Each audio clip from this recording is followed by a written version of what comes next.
আসসালামু আলাইকুম রহমতুল্লাহি আবরাকাতু। আলহামদুলিল্লাহ। আজকে আমরা শুরু করতে যাচ্ছি হিউম্যান বিং শতাব্দীর বুদ্ধিবৃত্তিক দাসত্ব বইটির দ্বিতীয় পর্ব। আজকের পর্বে আমরা আলোচনা করব এই বইটির ভূমিকা অধ্যায় থেকে। তাহলে চলুন আমরা শুরু করি আজকের পর্বটি। ভূমিকা ১। ইসমাহ বিন কায়েস রাদিয়াল্লাহু আনহু বলেন, রাসূলুল্লাহ সাল্লাল্লাহু আলাইহি ওয়াসাল্লাম প্রাচ্যের ফিতনা থেকে আশ্রয় প্রার্থনা করতেন। তাকে জিজ্ঞাসা করা হলো, পাশ্চাত্যের ফিতনা কেমন হবে? তিনি বললেন, তা তো হবে আরও অধিক ভয়ঙ্কর। মুজামে তাবারানি, হাদিস নাম্বার ৫০১। হাইসামি রহিমহুল্লাহ বলেছেন, বর্ণনাকারী নির্ভরযোগ্য। উল্লেখিত হাদিসে রাসূলুল্লাহ সাল্লাল্লাহু আলাইহি ওয়াসাল্লাম পশ্চিমে সে ভয়ঙ্কর ফিতনার দিকে ইঙ্গিত করেছেন। হতে পারে বর্তমান পাশ্চাত্য সভ্যতায় সেই ফিতনা। তবে আল্লামা ইউসুফ বানরি রাহিমাহুল্লাহ হাদিসে উল্লেখিত পশ্চিমের ফিতনা বলতে মুস্তাশরিকদের ফিতনার দিকে ইঙ্গিত করেছেন। মুস্তাশরিক মানে প্রাচ্যবিদ, ইংরেজি ভাষায় অরিয়েন্টালিস্ট বলা হয়। প্রাচ্যবিদ তাদেরকে বলে যারা প্রাচ্যবাদের চর্চা করে, আর প্রাচ্যবাদ মূলত একটি পশ্চিমা আইডিওলজি, যার উদ্দেশ্য হচ্ছে ইসলাম সংক্রান্ত পূর্ব পরিকল্পিত কিছু ধ্যান ধারণার প্রচার করা। তা ইসলামী শিক্ষার সাথে মিলতেও পারে, আবার নাও মিলতে পারে।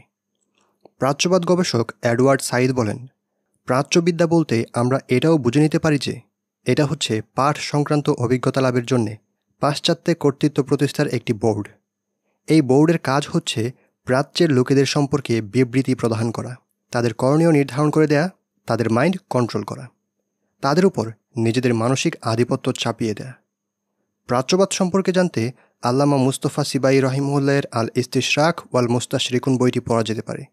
পাশাপাশি এডওয়ার্ড সাইদের ওরিয়েন্টালিজম বইটিও পড়া উপকারী হবে, কারণ এটা একটা পশ্চিমা এলমি ফিতনা, যার প্রভাবে আজ পৃথিবী ইরতিদাদ ও ইলহাদে সয়লাভ হয়ে গেছে।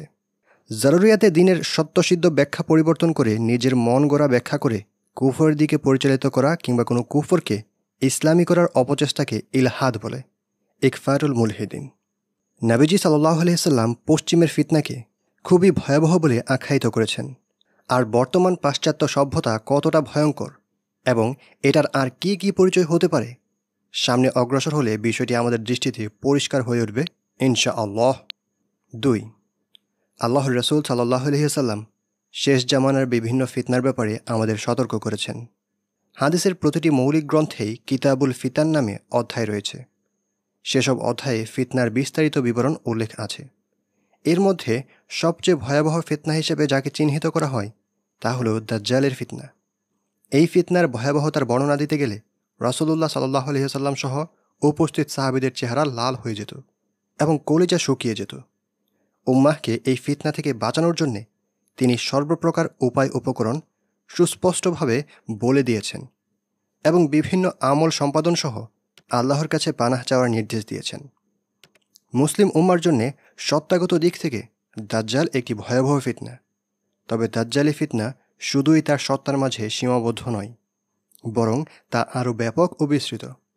দাজ্জালের আগমনের পর তার ক্ষমতা মুমিনদের সবচেয়ে বেশি ফিতনায় ফেলবে। দাজ্জালের ক্ষমতার নানান ব্যাখ্যা থাকতে পারে, তার আলোচনা এখানে উদ্দেশ্য নয়। কিন্তু দাজ্জালের আগমনের পূর্বে দাজ্জালি সভ্যতা মুমিনদের গ্রাস করতে থাকবে। দাজ্জালি ফিতনার বেড়াজালে পড়েই অনেক মুসলিম দাজ্জালের জন্য অপেক্ষমান জাতির সাথে দাজ্জালের মঞ্চ প্রস্তুতির কাজ করবে এবং তার দলে সদস্যপদ গ্রহণ করে নেবে। বলতে গেলে বর্তমান পাশ্চাত্য সভ্যতাই দাজ্জালের জন্য মঞ্চ প্রস্তুতকারী সেই দাজ্জালি ফিতনা। দাজ্জালি সভ্যতা বলার কারণ, দাজ্জাল যেসব ভেলকিবাজির মাধ্যমে মুমিনদের ফিতনায় ফেলবে, পশ্চিমা সভ্যতায় সেগুলো পূর্ণরূপে বিদ্যমান। এখানে আমাদের মনে রাখতে হবে, হাদিসে বর্ণিত দাজ্জাল একটি শারীরিক ফিতনা। ডক্টর ইশরার আহমদ সহ অনেক ইসলামী স্কলার এমন মত ব্যক্ত করেছেন। ইশরার আহমদ প্রণীত মুসলমান উম্মাতকা মাজি হাল অর মুস্তাকবাল এই গ্রন্থে তিনি দাবি করেছেন এটি। উক্ত গ্রন্থে এই দাবির খুব সূক্ষ্ম একটি ব্যাখ্যা পাওয়া যায়। আমরা জানি দাজ্জালের একনিষ্ঠ এবং প্রধান সহচর হবে ইয়াহুদি সম্প্রদায়। মৌলিকভাবে বর্তমান বিশ্ব তারাই দাজ্জালের মঞ্চ তৈরি করছে। এই কাজে তারা খুব সচেতনভাবেই খ্রিস্টান সমাজকে ব্যবহার করছে। একসময় খ্রিস্টানরা ছিল ইয়াহুদিদের চরম শত্রু। খ্রিস্টানরা তখন ইয়াহুদিদের উপর সর্বপ্রকার নিপীড়ন ও লাঞ্ছনাকর কর্মকাণ্ড চালাত। কিন্তু এক পর্যায়ে ইয়াহুদিরা তৎকালীন বিজ্ঞানের রাজধানী ইউরোপের মুসলিম শাসনাধীন স্পেনকে খ্রিস্টানদের ওপর নিয়ন্ত্রণ প্রতিষ্ঠার জন্য ব্যবহার করল। তারা কর্ডোভা ও গ্রানাডার ইউনিভার্সিটিগুলো থেকে জ্ঞান বিজ্ঞানের সমস্ত উপকরণ ইউরোপে ছড়িয়ে দিল এবং সেই সাথে বিজ্ঞান শিক্ষায় মিশিয়ে দিল ধর্মহীনতার বিষ। ফলে এক পর্যায়ে পুরো ইউরোপের আপাতত ধার্মিক চরিত্র ও ধর্মীয় নৈতিকতা গায়েব হয়ে গেল। এরপর রেনেসা। 1500 ও 1600 শতাব্দীতে ইউরোপে এক বুদ্ধিবৃত্তিক ও সাংস্কৃতিক আন্দোলন গড়ে ওঠে, যা মূলত খ্রিস্টবাদ পূর্ব ইউরোপীয় চিন্তাচেতনা ও কালচারে ফিরে যাবার আন্দোলন। একে বলা হয় রেনেসা বা নবজন্ম। ক্লাসিক্যাল তথা প্রাচীন গ্রিক রোমান সভ্যতার ধ্যান ধারণা ও মূল্যবোধ চর্চার প্রবণতা শুরু হয় এর মাধ্যমে। এনলাইটেনমেন্ট হল 1700 ও 1800 শতকে ইউরোপের এক বুদ্ধিবৃত্তিক আন্দোলন। এর ফলে ঈশ্বর, যুক্তি, প্রকৃতি এবং মানবতার ধারণা নতুনভাবে তৈরি করা হয়, যার সম্মিলনে গড়ে ওঠে এক নতুন ওয়ার্ল্ড ভিউ বা বিশ্ব দৃষ্টিভঙ্গি। এই দৃষ্টিভঙ্গি দ্রুত পশ্চিমে গ্রহণযোগ্যতা লাভ করে এবং শিক্ষা, দর্শন, রাজনীতির ছাঁচ গড়ে দেয়। এই চিন্তাধারার কেন্দ্র হচ্ছে যুক্তির প্রয়োগ, আর মানুষের মূল লক্ষ্য এখানে জ্ঞান, স্বাধীনতা আর সুখ। এবং প্রোটেস্ট্যান্ট রিফরমেশন আন্দোলনের ক্যাথলিক চার্চের দুর্নীতির বিরুদ্ধে 1517 সালে মার্টিন লুথার লেখেন 95 থিসিস, যা থেকে জন্ম নেয় প্রোটেস্ট্যান্ট আন্দোলন। একে প্রোটেস্ট্যান্ট রিফরমেশন বা শুধু রিফরমেশনও বলে। মার্টিন লুথারকে বলা হয় প্রোটেস্ট্যান্টবাদের প্রবক্তা। এই আন্দোলনের মাধ্যমে পোপ ও গির্জার ক্ষমতায়নকে নিঃশেষ করে দিয়ে খ্রিস্টান সমাজের উপর নিজেদের প্রভাব প্রতিষ্ঠার পথ উন্মোচন করল। এখানে বলে রাখা ভালো যে পাশ্চাত্য সভ্যতার ঐতিহাসিক ধারার পেছনে খলনায়ক ছিল ইহুদি জাতি। ফলে স্বাভাবিক ইতিহাসের বর্ণনায় বিষয়টি পরিষ্কারভাবে সামনে আসবে না। খ্রিস্টান সমাজে ধর্মীয় অনুশাসন ও কর্তৃত্বের অনুপস্থিতির ফলে ইয়াহুদিরা বিভিন্ন খ্রিস্টান রাষ্ট্রের আইনিভাবে সুদী কারবারের অনুমোদন নিয়ে নেয়, অথচ ইতিপূর্বে খ্রিস্টান সমাজেও সুদ নিষিদ্ধ ছিল। এর মাধ্যমে ইয়াহুদিরা সুদভিত্তিক এমন এক অর্থব্যবস্থার গোড়াপত্তন করে যা ধীরে ধীরে পুরো বিশ্বকে অর্থনৈতিকভাবে নিয়ন্ত্রণে নিতে থাকে, যার প্রধান ঠিকাদার প্রতিষ্ঠান হল ব্যাংক আর আধুনিক কারেন্সি সিস্টেম। একদিকে তারা আদর্শ ও নৈতিকতা বিনষ্টের জাল ছড়িয়ে দেয়, অন্যদিকে সুদী অর্থব্যবস্থার ফাঁদে ফেলে প্রথমে পুরো ইউরোপে খ্রিস্টানদের উপর এক অদৃশ্য ক্ষমতার প্রতিষ্ঠা করে। অতঃপর ইউরোপ থেকে ঔপনিবেশের মাধ্যমে প্রাচ্যে এসে খ্রিস্টান কর্তৃত্ব প্রতিষ্ঠা করে। বলা যায় ইয়াহুদিরা হল বর্তমান আধুনিক সভ্যতার মুকুটহীন সম্রাট। এই সংক্ষিপ্ত ইতিহাস বর্ণনা করার উদ্দেশ্য হল পাশ্চাত্য সভ্যতা কিংবা পুঁজিবাদী বিশ্বের পৃষ্ঠপোষকদের চেনা, আর তারা হল ইয়াহুদি। এভাবে ইউরোপ ও সেখান থেকে বিশ্বব্যাপী নানান আয়োজন ও ব্যবস্থাপনার মধ্য দিয়ে মিডিয়া, যার প্রধান হাতিয়ার, তারা সর্বত্র সাপ্লাই করে পাশ্চাত্য দর্শন। সামরিক এবং অর্থনৈতিক ঔপনিবেশিকতার মাধ্যমে তারা এর ভিত রচনা করে মুসলিম দেশগুলোতে। এরপর সেই ঔপনিবেশিকতার প্রভাব প্রতিষ্ঠা করে মানুষের মননে মগজে। ফলে পাশ্চাত্য সভ্যতার মূল কেন্দ্রে থেকে যারা ভূমিকা রেখে আসছে তারা হলো ইয়াহুদি জাতি, আর খ্রিস্টানরা হলো তাদের দ্বারা ব্যবহৃত জাতি। হাদিসের বক্তব্য অনুযায়ী দাজ্জালের প্রধান সহচর হবে ইয়াহুদি জাতি। দাজ্জালকে তারা গড বলে বিশ্বাস করে। সুতরাং বলা যায় পাশ্চাত্য সভ্যতা হল দাজ্জালের বার্তাবাহী দাজ্জালি ফিতনা, কারণ এই ফিতনা তাদের মাধ্যমেই পৃথিবীতে বিস্তার লাভ করেছে, যারা ভবিষ্যতে হবে তার সহযোগী সহযোদ্ধা। মাওলানা আবুল হাসান আলী নাদভী রহিমহুল্লাহ বর্তমান পাশ্চাত্য বস্তুবাদী সভ্যতাকে দাজ্জালি সভ্যতা মনে করতেন। এই ব্যাপারে তিনি হজরত মানাজির আহসান গিলানি রাহিমহুল্লাহর পদাঙ্ক অনুসরণ করেছেন। সাথে সাথে তিনিও মনে করতেন এই সভ্যতার মূলে রয়েছে ইয়াহুদি জাতি। তারা খ্রিস্টানদের সঙ্গে হাতে হাত রেখে এবং কাঁধে কাঁধ মিলিয়ে আধুনিক ভোগবাদী দাজ্জালি সভ্যতা সজ্জিত করছে। এই ব্যাপারে তিনি ঈমান ও বস্তুবাদের সংঘাত বইয়ে বিস্তারিত আলোচনা করেছেন, আর এই বইটির অডিও আপনারা আমাদের চ্যানেলে পেয়ে যাবেন। তিনি বলেন, ইয়াহুদিদের হাত ধরেই বর্তমান সভ্যতা আধুনিকতার চরম শিখরে উঠে দাঁড়িয়েছে। ইয়াহুদিদের থেকেই দাজ্জালে আকবার আত্মপ্রকাশ করবে। সে কুফর ও নাস্তিকতায়, মিথ্যাচার ও ধোঁকাবাজিতে সব দাজ্জালের নেতা ও প্রধান হবে। 3. সাইদ আবুল হাসান আলী নাদভী রহিমহুল্লাহর মতে পাশ্চাত্য সভ্যতা হল নতুন ইরতিদাদ, ইসলামী মতাদর্শ ত্যাগ করে অন্য মতাদর্শ গ্রহণ করা। অর্থাৎ মুরতাদ হয়ে যাওয়া। ইসলামী ইতিহাসে 2 বার বৃহত্তর পরিসরে ইরতিদাদের ঘটনা ঘটে। সবচেয়ে বড় এবং মারাত্মক ইরতিদাদের ঘটনাটি ঘটেছিল রাসূলুল্লাহ সাল্লাল্লাহু আলাইহি সাল্লামের ইন্তিকালের পরপর আরবের সীমান্তবর্তী গোত্রগুলোতে। আবু বকর রাদিয়াল্লাহু আনহু ছিলেন তখন মুসলিম বিশ্বের খলিফা। তিনি অত্যন্ত সাহসিকতার সাথে এই ফিতনা দমন করেছিলেন। দ্বিতীয় বৃহত্তর ইরতিদাদের ঘটনাটি ছিল স্পেনে মুসলমানদের পরাজয়ের পর। সেখান থেকে বহিষ্কৃত মুসলিমদের মাঝে ইরতিদাদের ফিতনা মহামারী আকারে ছড়িয়ে পড়েছিল।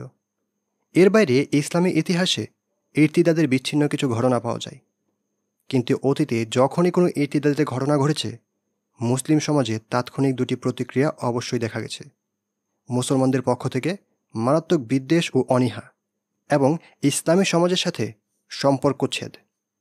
ইরতিদাদের ঘটনার প্রতিবিধানে ইসলামী সমাজের এই অবস্থান ছিল আবশ্যিক, কিন্তু শতাব্দীকাল যাবৎ ইসলামী দুনিয়ায় এমন এক ইরতিদাদের প্রাদুর্ভাব দেখা দিয়েছে যার বিষক্রিয়া ছড়িয়ে পড়েছে সর্বত্র।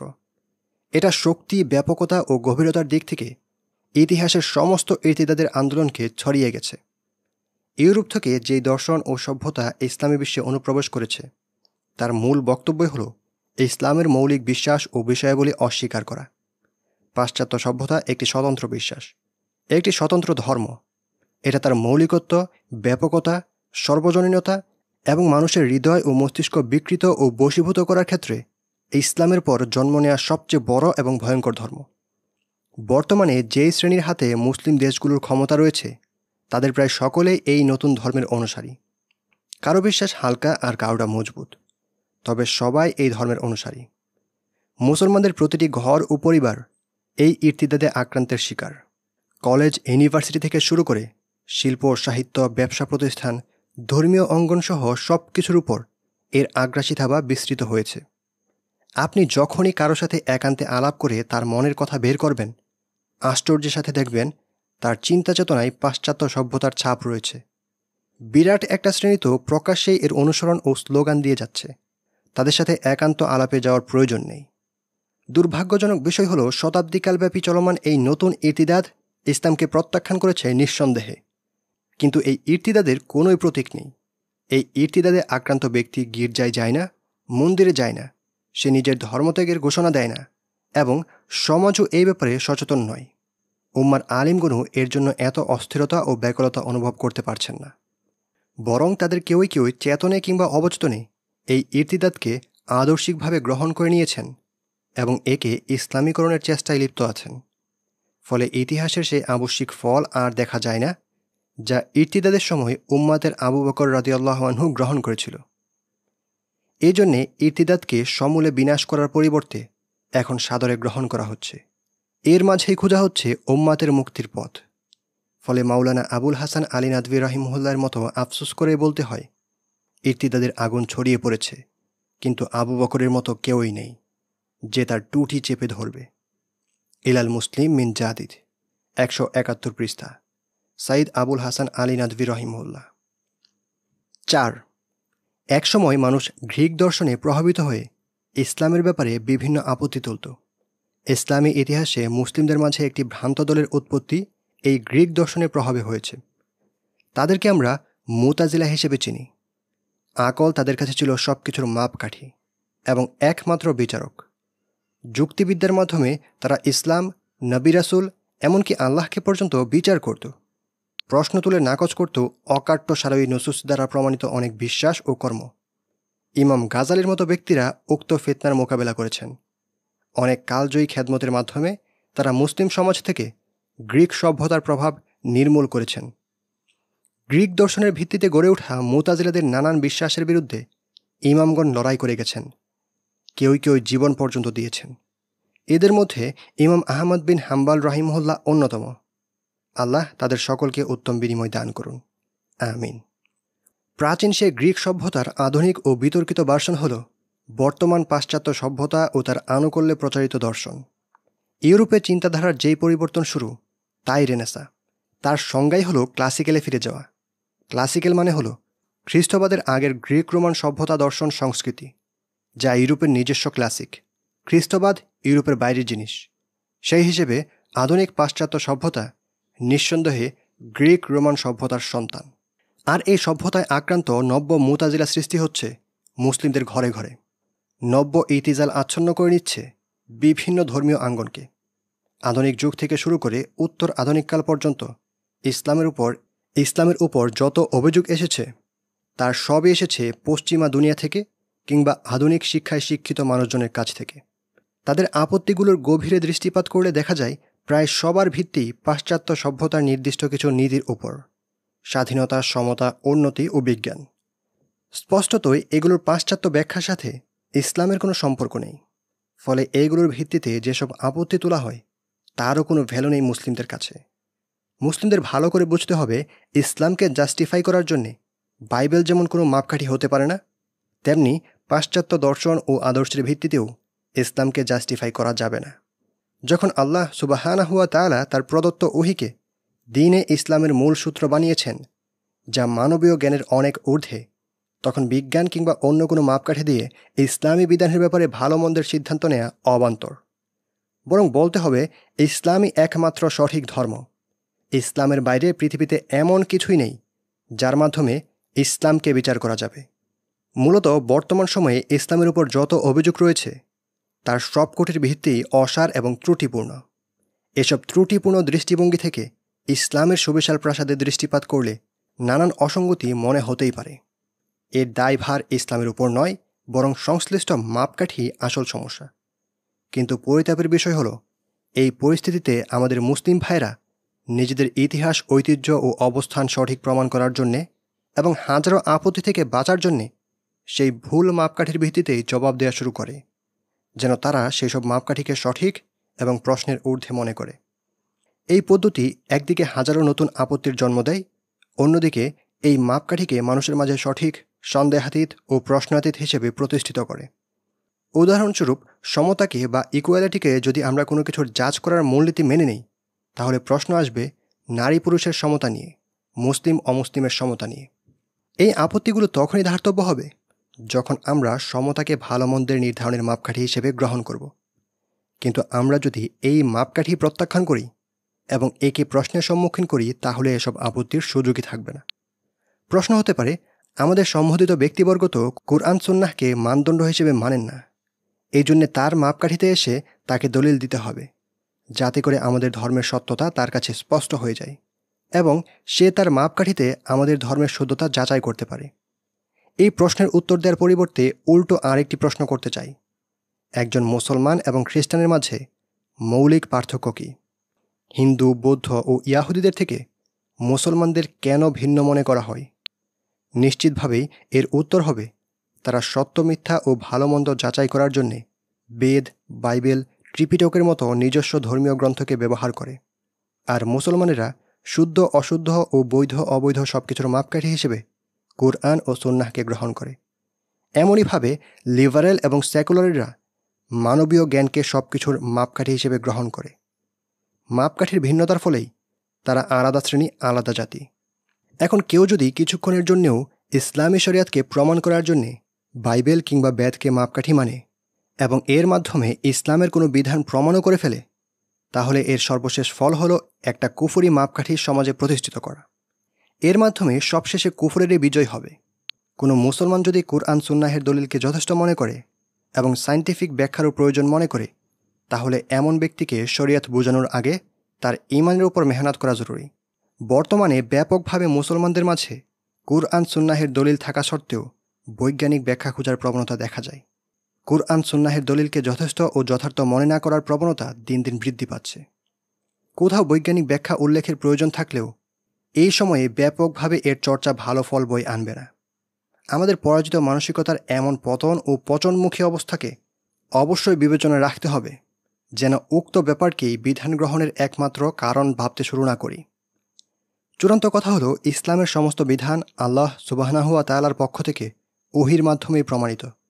এগুলোর অনেক কিছুই মানবীয় জ্ঞান সীমার বাইরের বিষয়। আহলে ইলমদের দায়িত্ব হলো সাধারণ মানুষের মাঝে এই অনুভূতি প্রবল করা যে অমুক বিধান এমন হওয়ার একমাত্র কারণ আল্লাহর হুকুম। যদি ইসলামী শরিয়ার মাপকাঠি একমাত্র কুরআন সুন্নাহকে মানা হয় এবং অন্য সমস্ত সভ্যতা ও দর্শনকে মূলনীতি হিসেবে প্রত্যাখ্যান করা হয়, তাহলে ইসলামের ব্যাপারে কোনো আপত্তিই থাকবে না। 5. আদর্শিকভাবে মুসলমানদের জন্য সবচেয়ে বড় হুমকি নাস্তিকতা নয়, বরং পাশ্চাত্য সভ্যতা। নাস্তিকতা এর একটি ছোট অংশ মাত্র। পাশ্চাত্যের মূল সংঘর্ষ স্রষ্টা কিংবা ধর্ম অস্বীকার করা নয়, বরং আল্লাহ ও তার দ্বীনের বিশ্বাস এবং বাস্তব ক্ষমতা খর্ব করা। অস্বীকারের বিষয়টা গৌণ, মৌলিক নয়। কেউ করতে পারে, আবার নাও করতে পারে। অর্থাৎ পাশ্চাত্য সভ্যতায় নাস্তিকতা তথা তাওহীদুর রুবুবিয়াহকে অস্বীকার করা গৌণ বিষয় মনে করে। তাওহীদুর রুবুবিয়াহ হল সৃষ্টিকর্তা, রিজিকদাতা এবং বিশ্ব পরিচালনাকারী হিসেবে আল্লাহকে এক মানা। মক্কার মুশরিকেরাও এই প্রকার তাওহীদের মৌলিক স্বীকৃতি দিত, তবে তা তাওহীদ হিসেবে শতভাগ বিশুদ্ধ ছিল না। আল্লাহ সুবহানাহু ওয়া তাআলা একমাত্র স্রষ্টা, এ কথা কেউ স্বীকার করতেও পারে, আবার নাও করতে পারে। কিন্তু কেউ যদি বলে আল্লাহই একমাত্র ইবাদত পাওয়ার যোগ্য, তখনই দেখা দেবে নানান সমস্যা। তার মানে এখানে মৌলিক বিষয় হল তাওহীদুল উলুহিয়াহ। তাওহীদুল উলুহিয়াত হল আল্লাহকে একমাত্র ইবাদতের যোগ্য হিসেবে মেনে নেয়া, জীবনের সর্বক্ষেত্রে তাকে বিধানদাতা হিসেবে মানা। আর তাওহীদুল আসমা ওয়া সিফাত হল আল্লাহর যেসব গুণ আমরা কিতাব ও সুন্নাহের মাধ্যমে জানতে পেরেছি, কোনো প্রকার অংশীদারত্ব ছাড়া সেগুলোর প্রতি বিশ্বাস স্থাপন করা, অন্য কাউকে সেসব গুণের অধিকারী না মানা। এই দুটি তাওহীদকেই কাফেরেরা মানত না। এই তাওহীদ দুটো তৎকালীন সমাজে প্রতিষ্ঠিত না থাকার কারণে আল্লাহ সুবহানাহু ওয়া তাআলা সেই সমাজকে জাহিলি সমাজ ও কুফরি সমাজ বলে আখ্যায়িত করেছেন। এমনকি আল্লাহর রাসূল আরবের যেই জাতির কাছে প্রেরিত হয়েছেন, সেই জাতিরও মূল সমস্যা ছিল তাওহীদুল উলুহিয়াতে। তাদের মধ্যে আল্লাহর রুবুবিয়াতের মৌলিক স্বীকৃতি ছিল, কিন্তু আল্লাহর উলুহিয়াতকে তারা একেবারেই অস্বীকার করত। যদি আপনি তাদেরকে জিজ্ঞাসা করেন আসমান ও জমিন কে সৃষ্টি করেছে, তারা অবশ্যই বলবে আল্লাহ।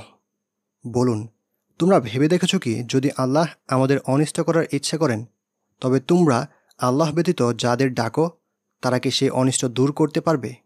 বলুন, আমার পক্ষে আল্লাহই যথেষ্ট। ভরসাকারীরা তারই উপর নির্ভর করে। সূরা জুমার আয়াত ৩৮।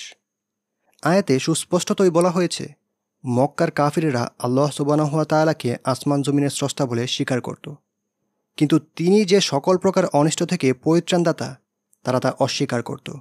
ফলে অন্যান্য আয়াতে এই শিরকি বিশ্বাসের কারণে তাদের কাফির বলা হয়েছে। নাস্তিকতা কখনোই উম্মতের মাঝে ব্যাপকভাবে গৃহীত হয়নি এবং এর প্রভাবও নির্দিষ্ট পরিসরে সীমাবদ্ধ। কিন্তু পাশ্চাত্য সভ্যতার প্রভাব অনেক বিস্তৃত। আমাদের কিশোর সমাজ থেকে শুরু করে ইসলামী ঘরানা পর্যন্ত পাশ্চাত্য চিন্তা চেতনার ছোবলে আক্রান্ত, বিধ্বস্ত তাদের ঈমানি হালত। এমনকি নাস্তিকতার বিরুদ্ধে সোচ্চার কিন্তু পাশ্চাত্য সভ্যতা আকৃষ্ট এমন মুসলিমের সংখ্যাও আমাদের সমাজে কম নয়।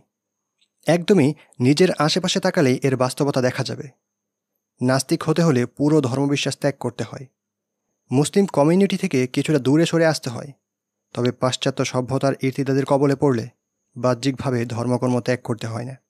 মানুষটি যে পাশ্চাত্য মনস্তাত্ত্বিক আগ্রাসনের শিকার এবং প্রকৃতপক্ষে ধর্মকে সে ত্যাগ করেছে, এর অনুভবটাও তার মাঝে আসে না। অধিকন্তু নাস্তিকতা ও অন্যান্য সংশয় তৈরি হওয়ার প্রধান কারণই এই পাশ্চাত্য সভ্যতা। ফলে ব্যক্তি নিজেকে মুসলিম ভাবতে পছন্দ করে বটে, কিন্তু চেতনায় ধারণ করে আছে নাস্তিকতা। দেখা যাবে আমাদের আস্তিক নাস্তিক বিতর্কে অধিকাংশ প্রশ্নের উদ্ভব ঘটেছে পশ্চিমা নৈতিকতার মানদণ্ডকে অকাট্য হিসেবে মেনে নেওয়ার কারণে, যার সাথে রয়েছে ইসলামের মৌলিক সংঘর্ষ। বিজ্ঞান কিংবা দর্শনের সাথে সংশ্লিষ্ট প্রশ্নমাত্র কয়েকটি। বিবর্তন আর স্রষ্টার অস্তিত্বের প্রশ্ন ছাড়া পূর্ণরূপে বিজ্ঞানের সাথে প্রাসঙ্গিক তেমন কার্যকর প্রশ্ন পাওয়া যাবে না। বৈজ্ঞানিক ও দার্শনিক তাত্ত্বিক কথাবার্তা সাধারণ মুসলিমদের জীবনে সরাসরি প্রভাব ফেলে না। আবার এই বিতর্কে একান্ত ব্যক্তিগত কিছু ফ্যাক্টর রয়েছে। সব মিলিয়ে দেখা যাবে মুসলমানদের মাঝে রিদ্দাহ কিংবা সংশয় সৃষ্টির ক্ষেত্রে নৈতিকতার সাথে প্রাসঙ্গিক প্রশ্নই বড় প্রভাব ফেলেছে। ইসলামের হুদুদ, কিসাস, জিহাদ, ওয়ালা বারা, নারী অধিকার সহ এমন নৈতিক বিষয়গুলোকেই মুসলিমেরা বেশি হুচট খাচ্ছে, সংশয়ের শিকার হচ্ছে। কারণ বিজ্ঞান সংক্রান্ত প্রশ্নের চেয়ে এই প্রশ্নগুলো অধিক জীবন ঘনিষ্ঠ। এই সংক্রান্ত প্রশ্নগুলো মানুষের ব্যক্তি জীবনকে প্রভাবিত করে বেশি। আমাদের সমাজে পাশ্চাত্য নৈতিকতা এতটাই প্রতিষ্ঠিত হয়ে পড়েছে যে ইসলামের নৈতিকতা আমাদের কাছে গ্রহণযোগ্য মনে হচ্ছে না। দীর্ঘ সময় যাবৎ সেকুলারিজম ও লিবারালিজম দ্বারা পরিচালিত সমাজে বসবাস করার কারণে আমরা পশ্চিমা নৈতিকতা ও দর্শনকে পরম সত্য হিসেবে মনস্তান্ত্রিকভাবে মেনে নিয়েছি এবং এটাকে চ্যালেঞ্জ করার পরিবর্তে নৈতিক মাপকাঠি কিংবা কম্পাস হিসেবে গ্রহণ করেছি। ফলে যখনই পশ্চিমা কাঠামোর সাথে ইসলামের কোনো অবস্থান মিলছে না, তখন কেউই ইসলাম নিয়ে সংশয় পড়ছে এবং শেষমেশ ঘোষিতভাবেই রিদ্দার পথে বেছে নিচ্ছে। আর অধিকাংশই ইসলামী অবস্থান প্রত্যাখ্যান করে ওই পাশ্চাত্য কাঠামো মেনে নিয়ে অঘোষিতভাবেই ইলহাদে জড়িয়ে পড়েছে। এটা হলো সাধারণ মুসলিমদের অবস্থা। যেসব আলেম, তালেবুল ইলম, ইসলামিক স্কলার এবং বুদ্ধিজীবী পাশ্চাত্য সভ্যতার কাছে মনস্তাত্ত্বিকভাবে পরাজয় বরণ করেছে, তারা এই প্রশ্নগুলোর ক্ষেত্রে ইসলামের নতুন ব্যাখ্যা হাজির করছে। সালাফদের মাঝে যার কোনো অস্তিত্বই পাওয়া যায় না এবং সেটা পাশ্চাত্য কাঠামোর সাথে সাংঘর্ষিক হয় না, বরং সেই ওয়েস্টার্ন ফ্রেমওয়ার্কের সাথে খাপ খায়। আর এখান থেকেই সৃষ্টি হয় মডার্নিজম ও রিভিশনিজম। মডার্নিজম হলো শরিয়ার শিক্ষাকে পাশ্চাত্য দর্শনের মানদণ্ডে বিচার করা এবং শরিয়ার শিক্ষাগুলোকে এমনভাবে বদলে দেয়া যাতে ইসলামকে পাশ্চাত্য কাঠামোতে খাপ খাওয়ানো যায়। আর রিভিশনিজম হলো শরিয়া শিক্ষার আলোকে পাশ্চাত্য প্রতিষ্ঠান এবং কার্যক্রমকে শরিয়া সম্মত বানানোর চেষ্টা করা। উভয়ের মাঝে পার্থক্য থাকা সত্ত্বেও একটি গুরুত্বপূর্ণ মিল আছে, আর তা হলো দুজনের কেউই পাশ্চাত্য কাঠামোকে আঘাত করতে চায় না এবং জরুরি কিংবা আবশ্যিক মনে করে না। এই জন্যে আমাদেরকে এরকম দায়ী ও স্কলারদের ব্যাপারে সতর্ক থাকতে হবে। পাশ্চাত্যের মোকাবিলায় পাশ্চাত্য কাঠামো ও মানদণ্ডকে মেনে নিয়ে বিজ্ঞান, স্বাধীনতা, সমতা, উন্নতি ইত্যাদির মাধ্যমে ইসলামকে সঠিক প্রমাণ করার প্রবণতা ছাড়তে হবে। এটা খুবই দুর্বল এবং রক্ষণাত্মক অবস্থান। বরং আমাদেরকে আক্রমণাত্মক অবস্থানে যেতে হবে। উল্টো তাদের মাপকাঠিকে প্রশ্ন করা শিখতে হবে। বলতে হবে, বিজ্ঞান কেন বিশুদ্ধ ও চূড়ান্ত মাপকাঠি নয়? বর্তমান বিজ্ঞান কিভাবে পক্ষপাতদুষ্ট? সমতা, স্বাধীনতা, উন্নতি কেন ন্যায় ও নিরপেক্ষ নয়? প্রশ্ন করতে হবে, আল্লাহর একজন দাস কোন অধিকারে স্বাধীনতা চাইবে? ইনসাফের পরিবর্তে সে কোন সাহসে সমতার কথা বলে? কোন অধিকারে সে উন্নতির ক্ষুধা প্রদত্ত সংজ্ঞা বদলে ফেলে? আবার ইসলামের সূত্র ছাড়া ন্যায়, শান্তি ও অধিকারও কোনো মাপকাঠি নয়, কারণ ইসলামই একমাত্র হক ও ন্যায়। এর বাইরে সব কিছুই বাতিল ও জুলুম। জানাতে হবে একমাত্র ইসলামী চূড়ান্ত ও বিশুদ্ধ মাপকাঠি। এভাবে নিজেদের মাপকাঠি প্রতিষ্ঠিত করতে হবে। মুসলিম মানুষে পাশ্চাত্য পূজার যে মূর্তি তৈরি হয়েছে, তাকে প্রশ্নে প্রশ্নে জর্জরিত করতে হবে, আঘাতে আঘাতে ভেঙে ফেলতে হবে। আর এই জন্যে জরুরি হলো পাশ্চাত্য সভ্যতার মূল কাঠামো সম্পর্কে অবগত হওয়া এবং ইসলামের মৌলিক অবস্থান তথা সালফে সালেহিনের অবস্থান সম্পর্কে জ্ঞান অর্জন করা। আলহামদুলিল্লাহ, এই পর্বটি আমরা এখানেই শেষ করছি। ইনশাআল্লাহ আগামী পর্বে আমরা আলোচনা করব পরিভাষার চোরাবালি এই অধ্যায়টি নিয়ে। আপনি যদি চ্যানেলটি সাবস্ক্রাইব করে না থাকুন, তাহলে জলদি করে চ্যানেলটি সাবস্ক্রাইব করুন এবং শেয়ার করুন আপনার বন্ধুদের মাঝে। ধন্যবাদ। জাযাকাল্লাহু খাইরান। আসসালামু আলাইকুম।